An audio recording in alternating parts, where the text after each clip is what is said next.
everyone, MTK the Tutor signing in. Today I want us to be handling measurements. Under my measurements, I'm also going to be dealing with my conversions. So these are the few shapes that which I'm going to be handling first. But now I want to start off with our conversion between distances, because here I'm going to be dealing with distances. So with distances, let me show you the method of conversions that which I'm going to be using. Now you have different methods of conversions that which you've been taught. Now I'm not going to disregard the methods that which they have taught you, but this is the one that which I'm using. You could also learn this one. Now this one, where you're going to be having a table. On your table will be something like this.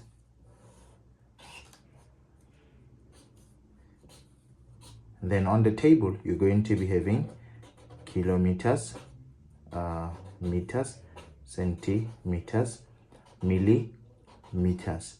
Then you're gonna have 1,000, 100, and a 10. When you go this way on the table, you are going to multiply. When you are going back on the table, you are going to divide. So since that is what we have, what you'll be dealing with. Now on this table, how to use the table. If you're going to be using this table, you need to remember that you're going to be having how many blocks? 1, 2, 3, 4. And then the in-between of the blocks are going to be 1, 2, 3. Between them, you're going to situate. That's where you're going to situate your numbers. You're going to start off with 1,000. Then when you go this way, the number of zeros reduces by 1. I had 1,000. Now here I have 100. 1 0 eliminated. I had 100. Now I have 10. 1 0 eliminated. When you go down this way, you multiply. When you go down this way, you divide. Let's use it and see. If I have been given 1,000 meters, that which I need to convert to kilometers, then what will I do is I'm going to write what I have been given, which is 1,000. I write 1,000. Now I want to find out, am I going to divide or am I going to multiply? Then I go to my table. I put my finger where I'm at. Where am I? Let me use this marker. I'm on meters. I want to go to kilometers. I'm going to where I'm at meters. Then I go in the direction of where I want to go. I want to go to kilometers, so I will go there. So that means, where am I going? I'm going in this direction. I'm going there. So therefore, that means I'm supposed to divide. Then I go to my written value. I divide by how much? I go and look the in between. In between, I have 1,000. That means I'm going to divide by 1,000. So then I will end up with 1. Therefore, what does that mean? It means that 1,000 meters is equivalent to what? 1 kilometers. Then now, what I like about this table, it is the fact that it can break SI units that which we normally work with, which is the likes of liters,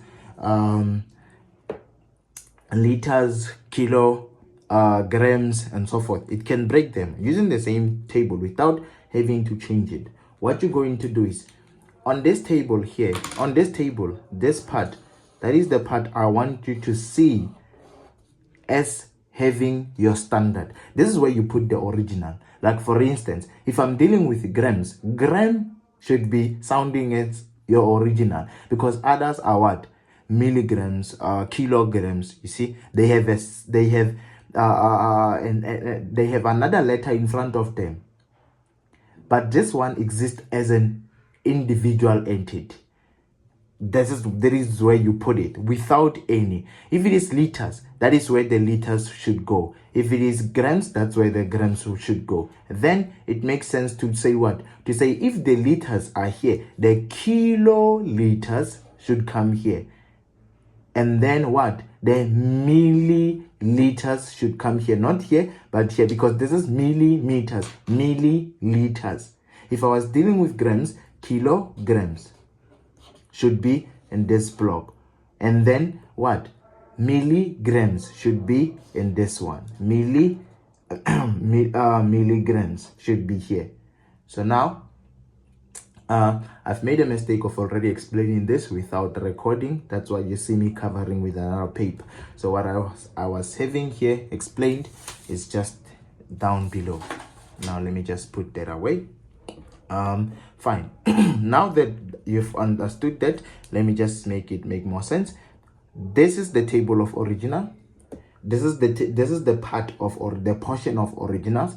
If I'm dealing with liters, this is where liters will go, and then kiloliters, and then milliliters. If it was grams, this is where grams will go here.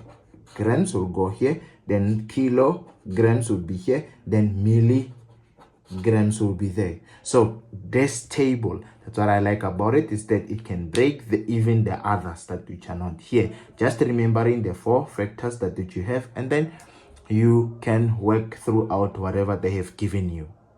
I hope that makes sense. Now, like I said, we are dealing with conversions, so it also makes sense to also look into time itself. Now, time, when you're dealing with time, you need to always remember that with time, you have what? You can have your time in hours, in minutes, and in seconds. So with that being it, just go through the following.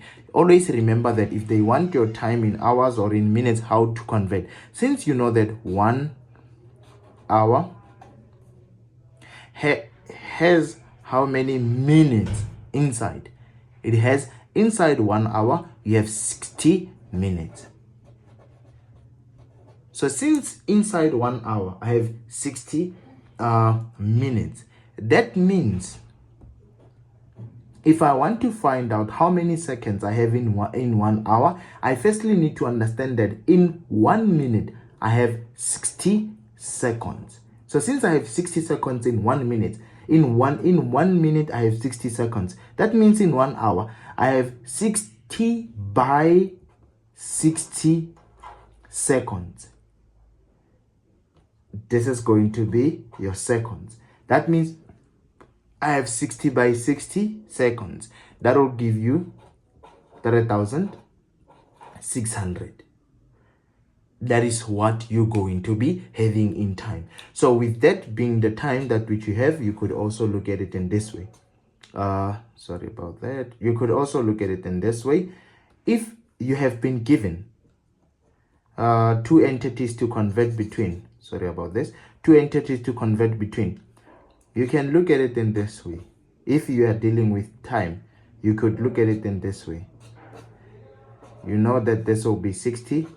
This will be also inside will have 60. Then if they give you, multiply. If they give you 2 hours to convert to seconds, if they give you 2 hours to convert to seconds, you're just gonna come here, and then here you're gonna put whatever they have given you to convert to seconds. If you're converting to seconds, if it is 2 hours, you're gonna put 2 here. Then you will multiply 2 by what? By 60 by 60. Then it will be what? 3,600 by 2. Then if it is 3 hours, you're going to put 3 here. If it is 4, just like that.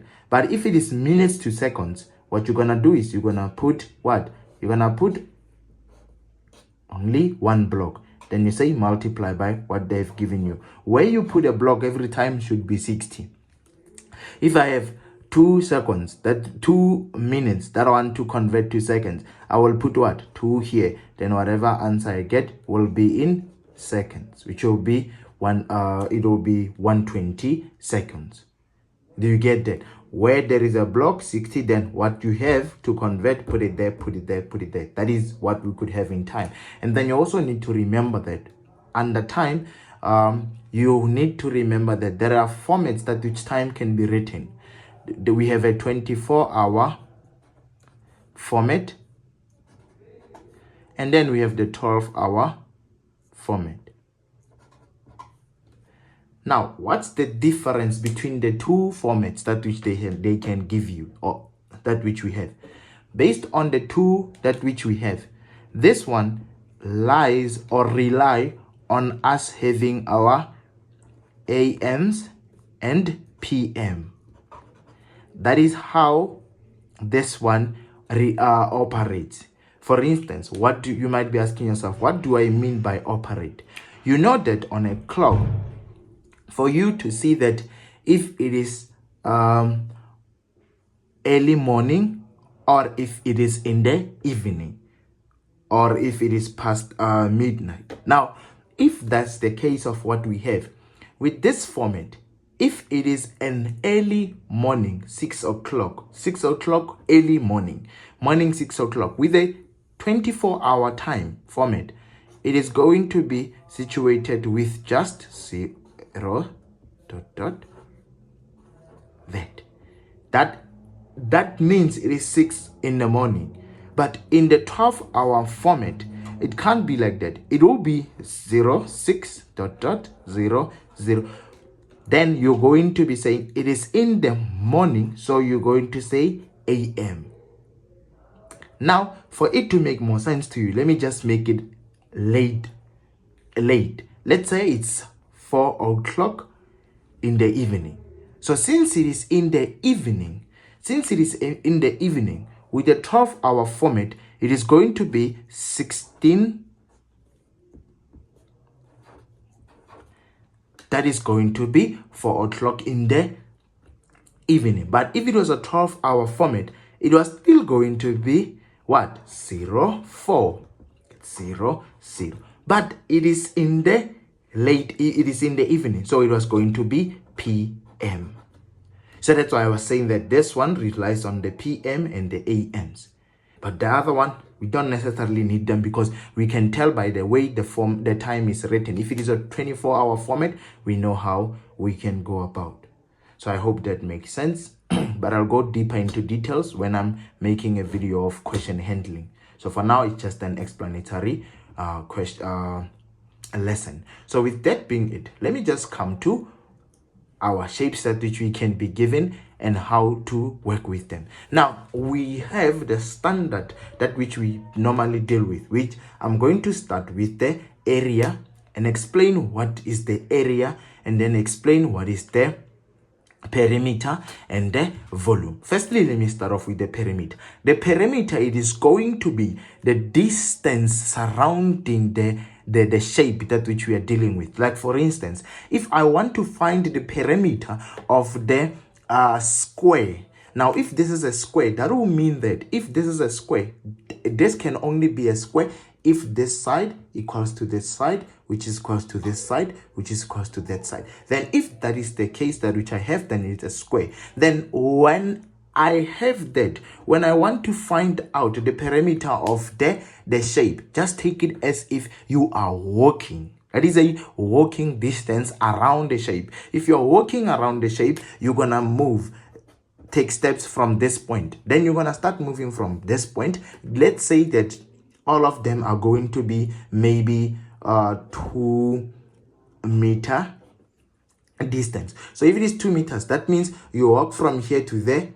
If you walk from here to this point, that means you've walked a distance of how much? You've walked a 2 meter distance. Then from here, you go again, you've walked a 2 meter distance, a 2 meter distance, a 2 meter distance. You've moved around the shape. So then when we want to find out the perimeter, that is the distance you have walked around the shape. That means it is going to be what? It is going to be, you've walked 4 sides that each is of what? Of 2 meter distance. So therefore, the formula, the standard should be you have walked what? 4 sides. So 4 sides that which you've walked, then that should be giving you your perimeter of the square that which we have. Now again, let me just also use the very same square to explain to you what do we mean by the perimeter, by the area. Now, when you're talking about an area of a shape, the area of a shape, it is going to be not the distance walked around the shape, but the area that is enclosed by the shape itself. So if this is my square, the area that is covered, the space that is being occupied by that particular shape of mine, that is going to be my area. So this square occupies the following area. It occupies this area here. So since it occupies this area over here, that means now the area, if I'm expected to can calculate my area, it is going to be length multiplied by breadth. Length multiplied by breadth. Length, breadth, how do you see them? The length, you just take the longest side they have given you on the shape that which you have. It's length times breadth. But now, since on this one they are all going to be the same, it's just the same number by multiplied by itself. So what you had on your square will also be here when I come on this one. But now, let me, since I'm already here, let me just say also on this rectangle of mine, this is a square. A rectangle will mean that this side is equals to that side. Two sides on a rectangle, two sides are equal and other two sides are equal. So that means now this side equals to this one, but this one, it is equals to that one. So if I'm expected to calculate the perimeter, what will my perimeter be if I start walking from this point? So if I'm starting to walk at that point, let me just make it make sense, denote my perimeters with red. If I'm moving the perimeter, I'm going to start moving from this point. Then I will walk to that point. Then I will walk to that side. Then I will walk to this one. Then I will walk to that one. So let's say that this side is 2 meter distance. That means this one will also be 2 meter distance. But this one, it is not going to be that. Let's say 3 meter distance. Then this one also maybe 3 meter distance. That means now when I want to find the perimeter, I have walked two sides that which are of what? Are of 2 meter distance. And I also walked two sides that are of 3 meter distance. So that means two lengths, which is the long side. I have walked the long sides 2 times. Plus I've also walked the what? The short side, which is my breadth, 2 times. So this should be my perimeter.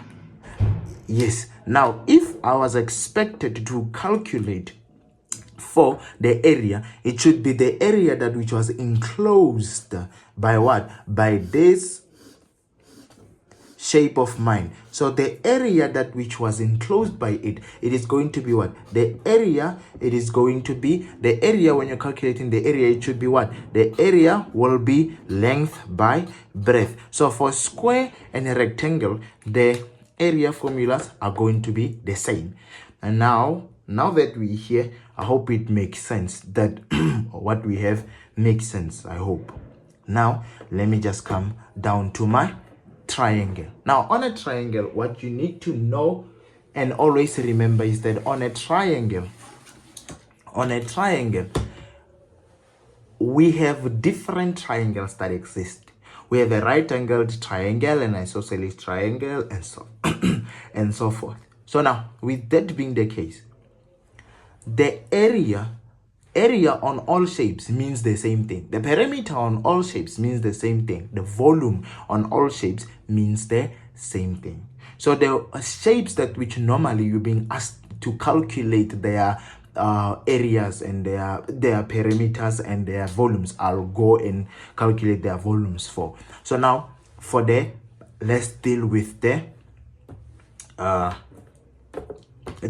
triangle. On your triangle, if you're dealing with the triangle, still the drill doesn't change. You still need to remember that when you're calculating the perimeter of this triangle, you're going to say, fine, I'm trying to find the perimeter. You start walking from this point. So if I start walking from here, I'm going to go from here, then I go this side.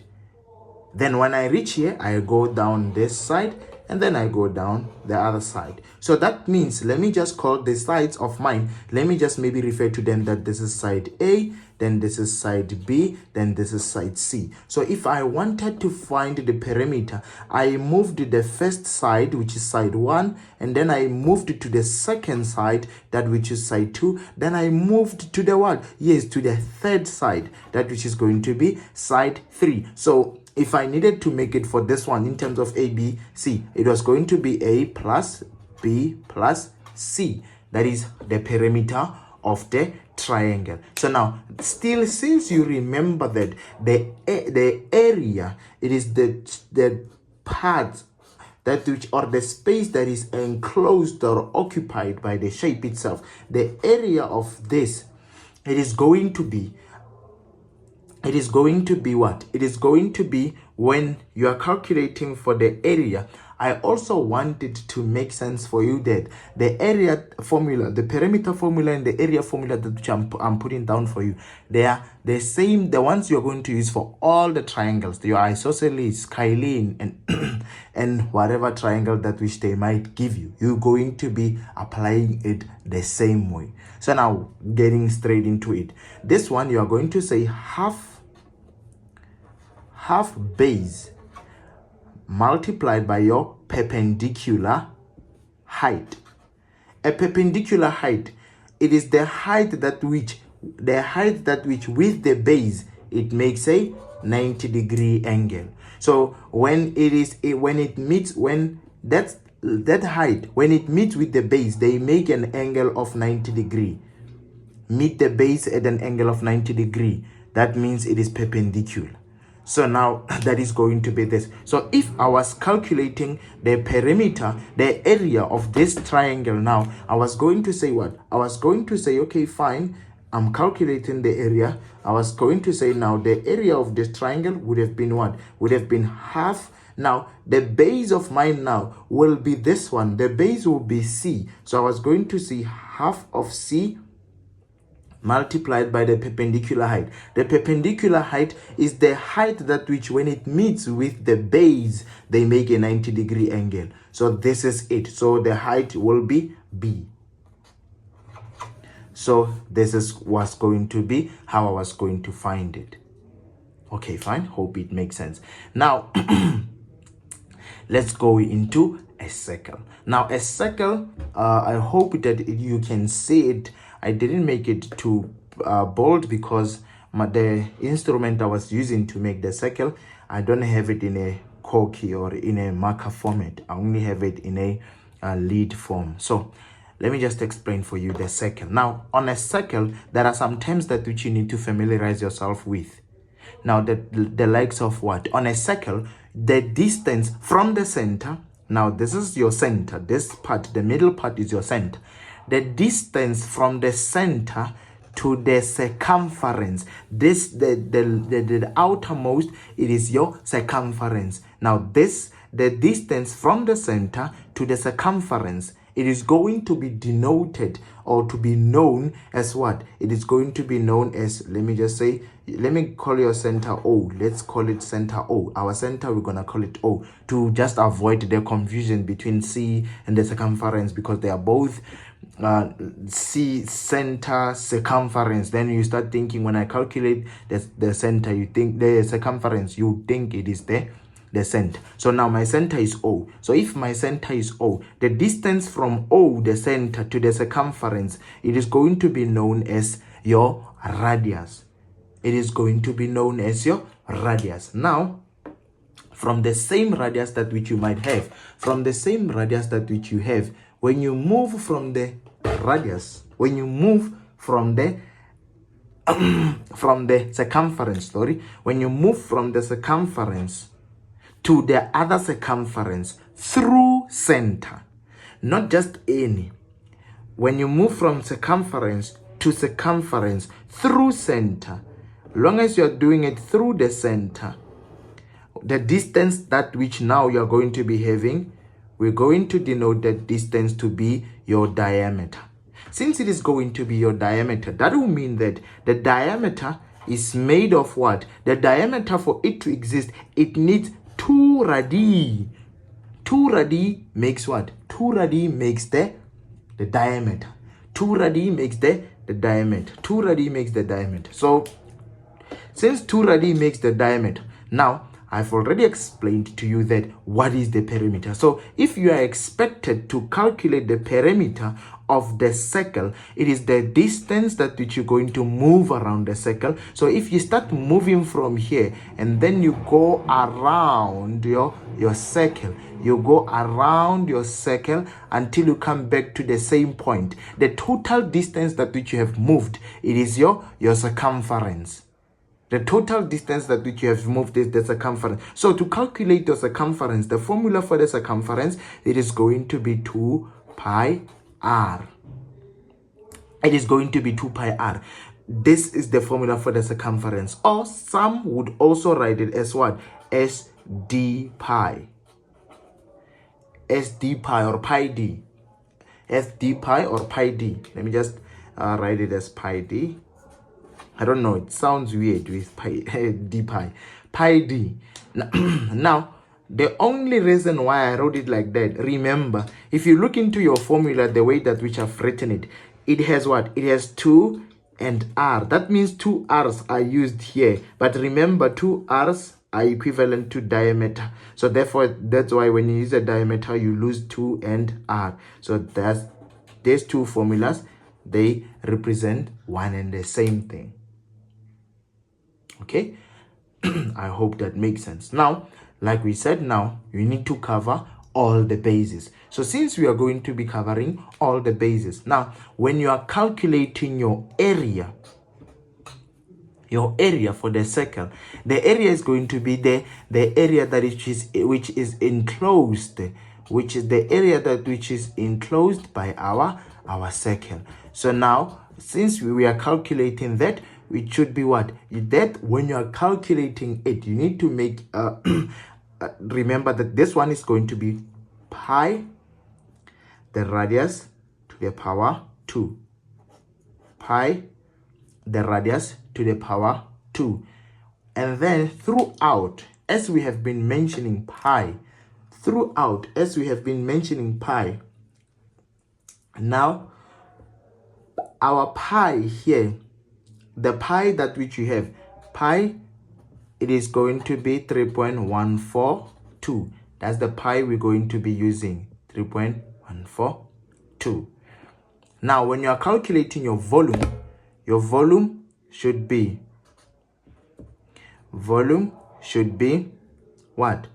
When you're calculating your volume, it will be 2 pi r squared multiplied by the height.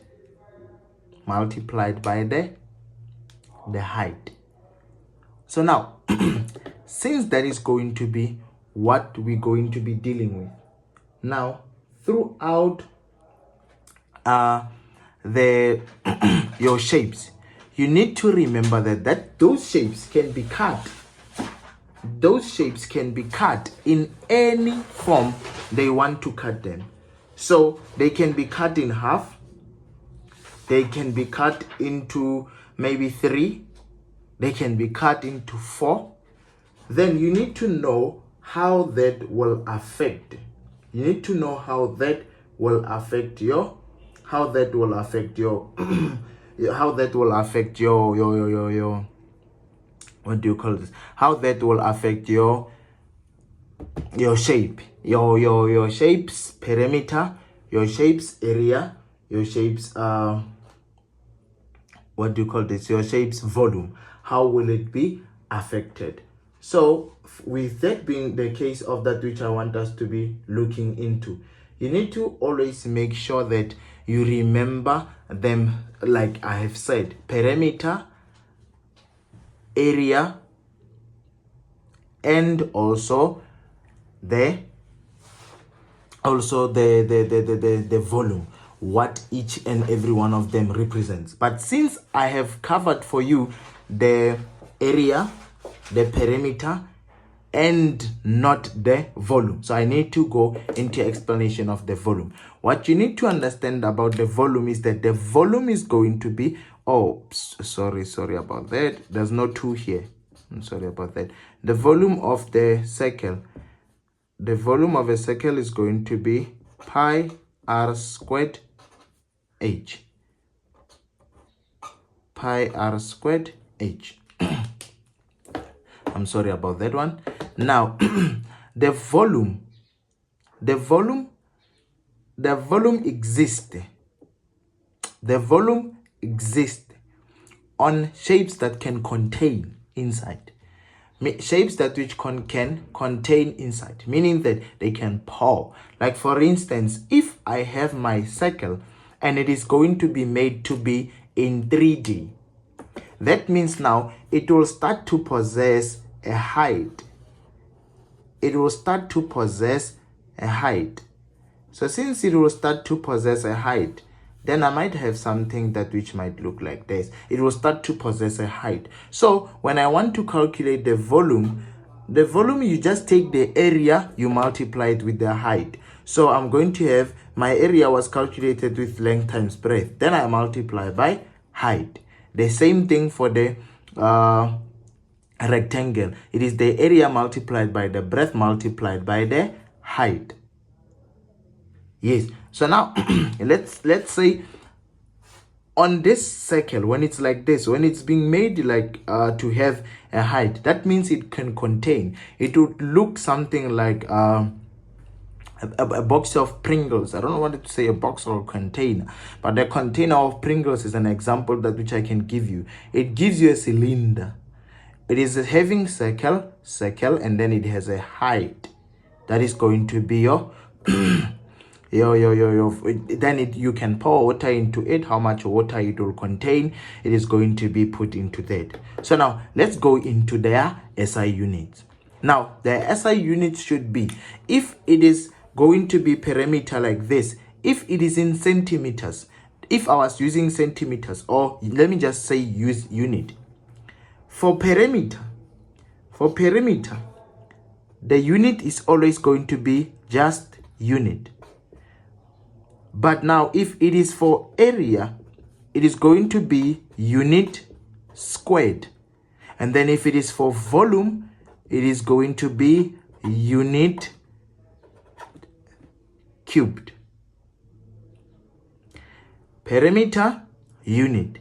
Area, unit squared. Volume, unit to the power 3, which is unit cubed. Now, if they give you that a portion of this circle doesn't exist, they've cut it at the portion. Now let me just try to make you understand what I meant by you need to always make means that you understand that whatever shape that which you are dealing with, how is it going to be affected in terms of its volume, area when it is being cut. Now if I have a circle, a half circle, let me just a semicircle. A semicircle would look like this. Now on my semicircle, still remembering that this is my center O, then on a semicircle, when I want to calculate the area of it, if I want to calculate the perimeter of it, if I want to calculate the perimeter of this, you need to understand when I move around the circle, I'm going to start moving from here.